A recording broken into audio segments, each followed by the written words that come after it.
முதல்வர் இல்லத்தில் கிட்டத்தட்ட 1 மணி நேரமாக இந்த திமுக காங்கிரஸ் இடையேயான இந்த பேச்சுவார்த்தை நடந்து வருகிறது. முதல்வரை சந்தித்து இந்த பேச்சுவார்த்தையில் திரு ப சிதம்பரம், திரு செல்வ பெருந்தகை ஈடுபட்டிருக்கிறாங்க. அதே போல் திருமதி கனிமொழி அவர்களுமே இந்த பேச்சுவார்த்தையில் உடன் இருக்கிறாங்க அப்படிங்கிறது கள சூழலாக இருக்குது. தொடர்ந்து நம்முடைய இணைகிறார் அரசியல் விமர்சகர் திரு ராஜகம்பீரன் அப்பாஸ். அவரிடம் பேசுவோம். இணைப்பில் வந்தமைக்கு மிக்க நன்றி. இப்போ தொடர்ந்து கிரீஷ் ஜோடங்கர் தான் இந்த பேச்சுவார்த்தையில் ஈடுபட்டுட்டு வந்தார். இந்த நிலையில் திரு ப சிதம்பரம் இப்போ களத்தில் இறங்கி இருக்கிறாரு. ஸோ இப்போ திரு ப சிதம்பரம் களத்தில் இருக்காரு அப்படிங்கிறதே திமுக காங்கிரஸுடைய அந்த கூட்டணிங்கிறது ஒரு இறுதி வடிவம் பெறப்போகுது அப்படிங்கிறதுக்கான ஒரு சமிக்ஞையாக பார்க்கலாமா, இல்லை இது இன்னும் ஒரு இழுபறி நோக்கி தான் போகுதுன்னு பார்ப்போம்? இழுபறியை முடிவுக்கு கொண்டு வர வேண்டும் என்பதற்காகத்தான் ப சிதம்பரம் அவர்கள் களத்திலே இறங்கி இருக்கிறார்கள். காங்கிரஸ் திமுக கூட்டணி என்கிற மதச்சார்பற்ற கூட்டணியை எப்படியாவது உடைத்து விட வேண்டும் என்கிற ஒரு முடிவை நோக்கி சில பேர் நகர்த்தி கொண்டிருக்கிற இந்த ஒரு மோசமான அப்படி ஒரு முடிவை காங்கிரஸ் எடுத்தால் அது காங்கிரசுக்கு பெரிய வீழ்ச்சியாக மாறிவிடும். அந்த வீழ்ச்சியை தடுப்பதற்கு காங்கிரசினுடைய மூத்த தலைவராக இருக்கக்கூடிய இந்தியாவினுடைய நிதியமைச்சர் பெரிய பொறுப்புகள் வைத்து ஒரு பிரதமர் வேட்பாளர் வரைக்கும் அவருடைய பெயர் அடிபட்டது கடந்த காலங்களிலே.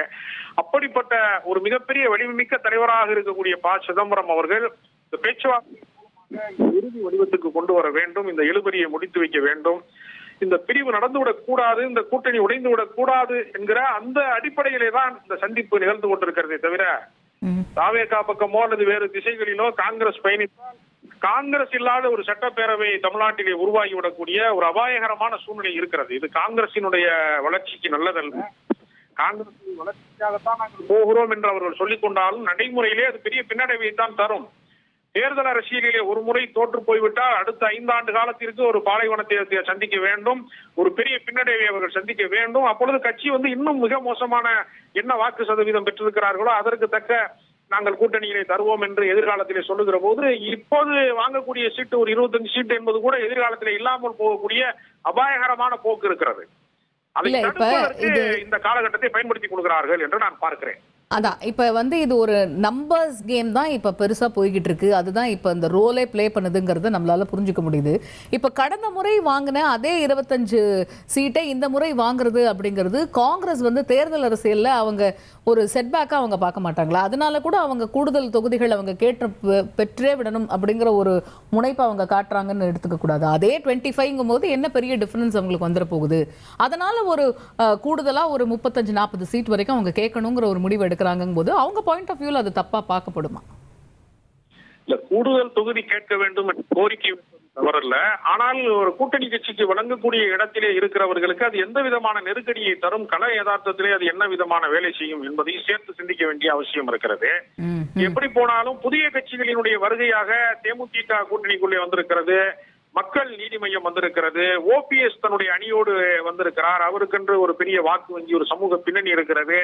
இதையெல்லாம் உள்ள வருகிற போது எல்லாரையுமே திருப்திப்படுத்த வேண்டிய, எல்லா தரப்பையுமே சரி செய்ய வேண்டிய கட்டாயம் திமுக தலைமையில் இருக்கக்கூடிய கூட்டணி கட்சிகளுக்கு அவர்கள் கூடுதல் தொகுதி காங்கிரசுக்கு மட்டுமே வழங்கினால் அதே கூடுதல் தொகுதியை விசிக கேட்பார்கள், கம்யூனிஸ்ட் கட்சிகள் கேட்பார்கள், தமிழக வாழ்வுரிமை கட்சி கேட்கும், மனிதநேய மக்கள் கட்சி கேட்கும், மதிமுக கேட்கும். எல்லாருக்குமே நீண்ட அரசியல் பயணம் இருக்கிறது. இவர்கள் மட்டுமே முக்கியத்துவம் வாய்ந்தவர்கள் என்றெல்லாம் நம்ம கருத முடியாது. இன்னும் சொல்ல போனால் கருத்தியலாக காங்கிரஸ் மிக சிறப்பான கருத்தியலோடு இருக்கலாமே தவிர நடைமுறையில கள அரசியல் என்று வருகிற போது அவர்கள் பெரிய அளவிலே களப்பணி செய்பவர்களாக, கட்சியை வளர்ப்பவர்களாக, பெரிய அளவிலே பொதுக்கூட்டம், மாநாடு, பேரணிகள், போராட்டங்கள், ஆர்ப்பாட்டங்கள் என்று கட்சி வளர்ச்சிக்கென்று அவர்கள் என்ன கடந்த காலங்களிலே முன்பை விட தீவிரமாக இயங்கி இருக்கிறார்கள் என்கிற அதையும் சேர்த்து சிந்திக்க வேண்டியிருக்கிறது. அப்படி ஒன்றும் பெருசாக அவர்கள் களப்பணி செய்பவர்கள் அல்ல. ஒரு விசிக அளவுக்கு கூட அவர்கள் தீவிரமாக இயங்குவார்களா என்று சொல்ல முடியாது.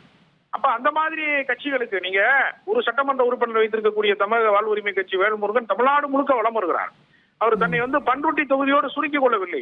அந்த கட்சிக்காக வேண்டி அவர் அது மாதிரி பல தலைவர்கள் என்ன செய்யறாங்கன்னா, தமிமுன் அன்சாரி, கருணாஸ் போன்றவர்கள், தனியரசு போன்ற ஒரு எம்எல்ஏ வைத்திருந்த அந்த அரசியல் கட்சிகள் கூட ரொம்ப தீவிரமாக பணி செய்கிறார்கள். ஆனால் அவர்களோடு ஒப்பீட்டளவில் பார்க்கிற போது மாணிக் தாக்கூர் திருப்பரங்குன்றம் பிரச்சனைக்கு போய் களம் கண்டாரா, மத நல்லிணக்கத்திற்காக வேலை செய்தாரா, இப்படி பல கேள்விகளை நம்மால் கேட்க முடியும். அப்படிலாம் அவங்களுக்கு எந்த வேலை திட்டமுமே இல்லாமல் விதைக்கிற காலத்துல வெளியூருக்கு போயிட்டு அறுக்கிற காலத்துல நான் 64 கருக்கருவாலோட வருவேண்ட மாதிரியே திடீர்னு நான் கூட்டணி தொகுதி கூட வருவேன்னா எனக்கு காங்கிரஸ் கட்சி என்ன அகில இந்திய அளவுல வெற்றி பெற்ற சூழல்ல இருக்கிறதா, ஆட்சி அதிகாரத்திலே இருக்கிறதா, எதற்காக நீங்கள் கூடுதல் தொகுதி வழங்குவதற்கு அவர்கள் ஒப்புக்கொள்ள வேண்டும் என்கிற பல விமர்சனங்கள் அதற்குள்ளே இருக்கிறது. இனி செல்லும் இடமெல்லாம் செய்தி. தந்தி டிவியின் வாட்ஸ்அப் சேனலை ஃபாலோ பண்ணினா செல்ல இருக்கும் இடமெல்லாம் செய்தி. இதோ QR கோட் இப்பவே ஸ்கேன் பண்ணுங்க, ஃபாலோ பண்ணுங்க.